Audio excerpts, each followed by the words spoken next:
The Rugby World Cup Sevens takes place at the end of the month in Russia, with Wales as the defending champions.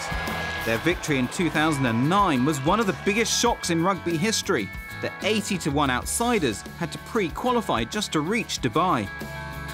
You hear of England going away on training camps and stuff like that, so the best we got to was down the Vale, down in Llantrison. For us, what we done, and we went out a week before, so we got used to the humidity and the sun and everything else. No good for me because I don't like the sun, but building up to the kick-off of the tournament, we were playing warm-up games like against Scotland, New Zealand, Argentina. We were playing all them, and we sort of felt that, hold on, we're a little bit fitter than these boys, so I think that week going up before really helped us. Wales took that confidence into the pool stages, beating Zimbabwe and Uruguay, but losing to Argentina, just squeezing through to the Cup quarterfinals on points difference.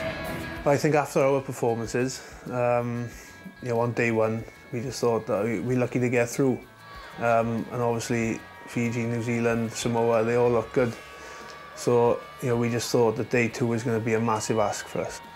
We woke up on the morning of the day two, and I was rooming with Ali Thomas. He said, how many pairs of boxer shorts shall I put in? I said, what do you mean? He said, well, shall I put one or shall I put in three? Meaning one, that we're going to lose to New Zealand, we'd be out and we'd be back to the hotel. I said, no, we better put three in just in case.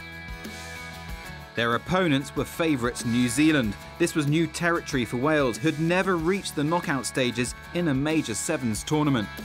So we just relaxed. We had music on. You had Aled Brew showing us all how to dance. James Merriman trying to copy, which was embarrassing because he can't dance. The time we switched on was to go out to warm up. We had a good warm up, and then going into the game, a couple of things happened where you think, hold on, by now. We've got all these. They don't seem that up for it.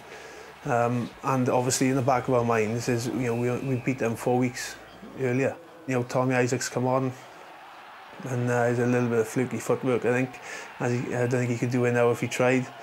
But yeah, he scored then, the try to obviously win the game. Samoa were dispatched in the semi-finals before a rematch against Argentina, this time for the World Cup. Lee Williams to Richie Pugh into the 22, pins back his ears, Richie Pugh is over! The clock went down to 0 and they had a penalty. I think he was on the halfway line. So they tapped and went. One player was, I guess, slow down because they were confident they would keep the ball and score a try and then win. I came up against one of their fast guys and I thought, oh no, he's going to go around me behind, I'm going to miss a tackle or whatever. But for some reason, he tried kicking it past me, so it was like a football tackle, and I just kicked it out into touch. And then I picked the ball up. I can remember jumping in the air, and that was it. We had won a World Cup. When watching back at the footage and highlights and stuff, you had Dav Hewitt who messed his knee up in one of the first games in the group stage, and he could hardly walk. But then on the video, you can see him running across and beating the team manager who was fully fit.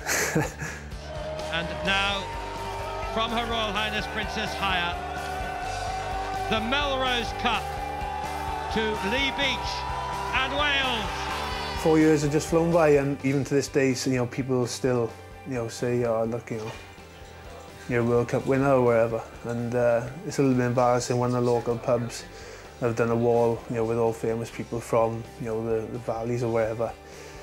And it's embarrassing because mine is the biggest photo on there. And it just means a lot to people, really. And for me, I'm not that type of person, and it's great, I think, really good.